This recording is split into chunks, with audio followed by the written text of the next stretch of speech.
এটার মধ্যে আছে হযরত দাউদ আলাইহিস সালাম বললেন আইবার ইলাহি মাল ইলমুন নাফি, ইলমুন নাফি নাকি? আল্লাহ বললেন ইয়া দাউদ তাআল্লামি ইলমান নাফি, হে দাউদ আলাইহিস সালাম তোমার উপর আমি জবুর কিতাব নাযিল করেছি, তুমি দাউদ ইলমুন নাফি তলব করো। দাউদ আলাইহিস সালাম বললেন ইয়া রাব্বি মাল ইলমুন নাফি, ইলমুন নাফি নাকি?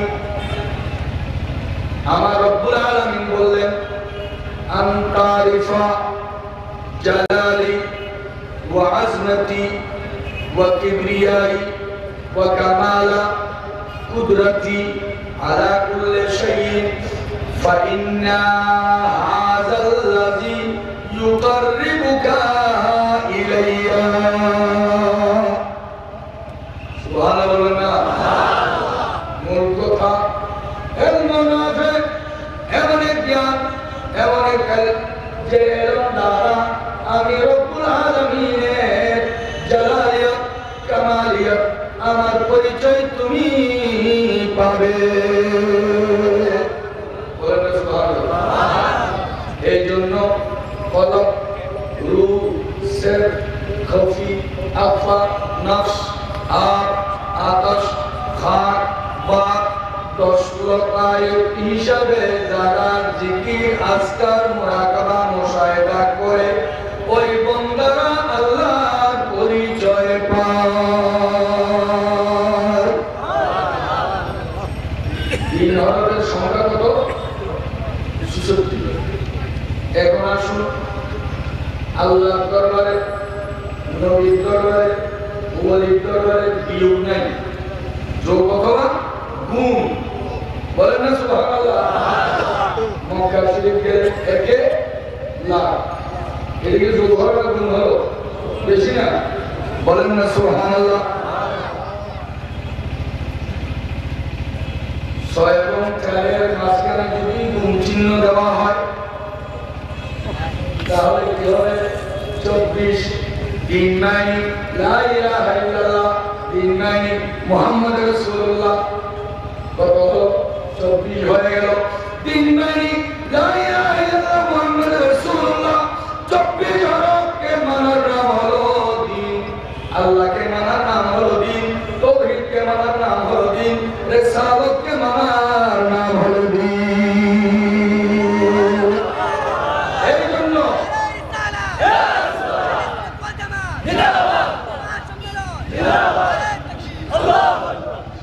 আলহামদুলিল্লাহ ডাইরেক্ট তাওহীদ রিসালাতকে মানার নাম হলো দ্বীন, লা ইলাহা ইল্লাল্লাহ মুহাম্মদ রাসূলুল্লাহকে মানার নাম হলো দ্বীন। এখন কথা হলো আল্লাহ দ্বীন কায়েম করো, আল্লাহ দ্বীন কায়েম করো বলা হয় কিনা? আহলে সুন্নাত ওয়াল জামাতের এই সমস্ত মুহাক্কিক উলামায়ে কেরাম পীর মাশায়েখগণ বলেন দ্বীনে মুহাম্মদী। বলেন সুবহানাল্লাহ। কি বলেন? দ্বীনে মুহাম্মদী। বলেন সুবহানাল্লাহ। এখন আসুন মাইকের আওয়াজ যতটুকু যাচ্ছে কোন আলেম ভাইয়ের সামনে, কোন ছাত্র ভাইয়ের সামনে যদি তাফসীরে জালালাইন শরীফ যদি থাকে মেহেরবানি করে 9 নম্বর পৃষ্ঠাটা খুলুন, তার মধ্যে দেখুন আমি যে ইবাদতটা করছি সেই ইবাদতটা আছে কিনা। উসবুতু আলা দীনে মুহাম্মাদি সাল্লাল্লাহু আলাইহি ওয়াসাল্লাম। উচ্চারণ করুন সুবহানাল্লাহ। উসবুতু সাবিত কদম থাকো, নড়িও না, ইস্তিকামত রাখো, সাবিত কদম থাকো আলা দীনে মুহাম্মাদি, দীনে মুহাম্মাদের উপর তোমরা সাবিত কদম থাকো। বলেন সুবহানাল্লাহ। এখন বুঝে আসবে হুজুর আমরা তো তাফসীরে জালালাইন শরীফ পড়ার সুযোগ হয়নি, কমাস কম জানাজা পড়ার তো সুযোগ হয়েছে। কি জানাজা পড়েন নাই? আপনারা পড়েন নাই? কি আপনারা জানলা পড়েন না? জানলা পড়ছেন না? জানলা পড়ার সময় লাশ সামনে থাকে থাকে কিনা? জানাজার জন্য লাশ সামনে থাকাটা শর্ত। আহলে সুন্নাত ওয়াল জামাতের ফতোয়া হলো মাইয়্যিতের লাশ সামনে রাখতে হবে। গায়েবে জানাজা জায়েজ নাই। যেই মাইয়্যিতকে সামনে রেখে জানাজার নামাজ পড়ি, ওই মাইয়্যিতকে মাটির নিচে দাফন করার পরে, দাফনের পরে আমরা যদি কবরকে সামনে নিয়ে জিয়ারত করি, বলে দেখে শিরক। আরে বাবা, এটা তো কবর। যখন সে মাটির নিচে রাখার আগে সামনে নিয়ে দোয়া করেছে, তখন বৈধ হলো। তাকে মাটিতে দেওয়ার পরে বৈধ হয় না। এটা কেমন, কোন ধরনের ফতোয়া বুঝে আসে?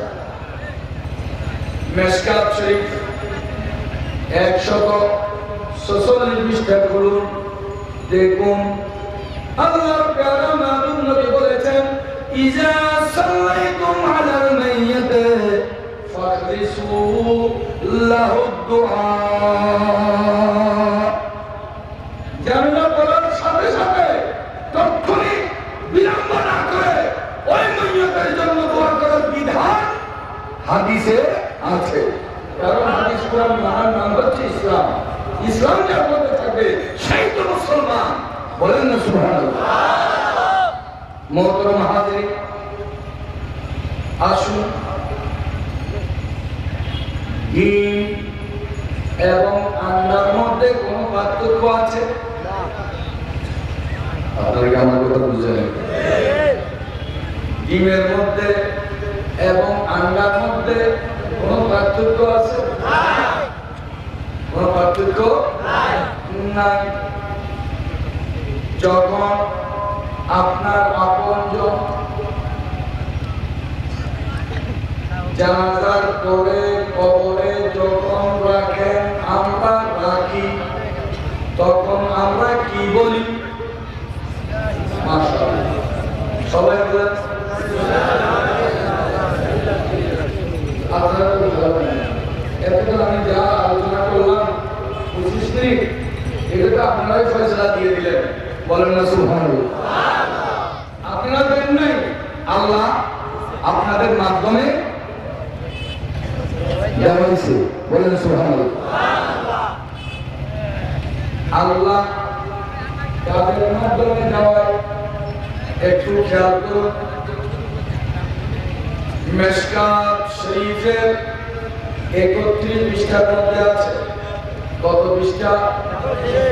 31 পৃষ্ঠার মধ্যে আছে। শেষ লাইন, প্রথম লাইন না, শেষ লাইন। ওয়াজুল্লাহি ফি কলবি কুল্লি মুমিনিন, যারা ঈমানদার হবে, প্রকৃত ঈমানদার যারা হবে, প্রত্যেক ঈমানদার মুমিনের কলবের মধ্যে আল্লাহ একজন ওয়াইজ মুকাররর করেছেন। বলেন না সুবহানাল্লাহ। তো আমার কথা ছিল কোথায়? বিসমিল্লাহ ওয়া আলা মিল্লাতি রাসূলিল্লাহ। মিল্লাতি রাসূলিল্লাহ মানে দ্বীনে রাসূলিল্লাহ। মিল্লাতি রাসূলিল্লাহ মানে দ্বীনে রাসূলিল্লাহ। রাসূলিল্লাহ কে? মুহাম্মদ সাল্লাল্লাহু আলাইহি ওয়াসাল্লাম। বলেন না সুবহানাল্লাহ। এইটা প্রমাণিত হয়েছে আল্লাহর দ্বীন তথা মিল্লাতি রাসূলিল্লাহ। আল্লাহ রাসূলের মিল্লাত, আল্লাহ রাসূলের দ্বীন। চিৎকার দিয়ে বলুন সুবহানাল্লাহ। মুহতারাম হাজিরিন, ইন্না দীনা ইনদাল্লাহি ইসলাম। আসলে মেশকাত শরীফের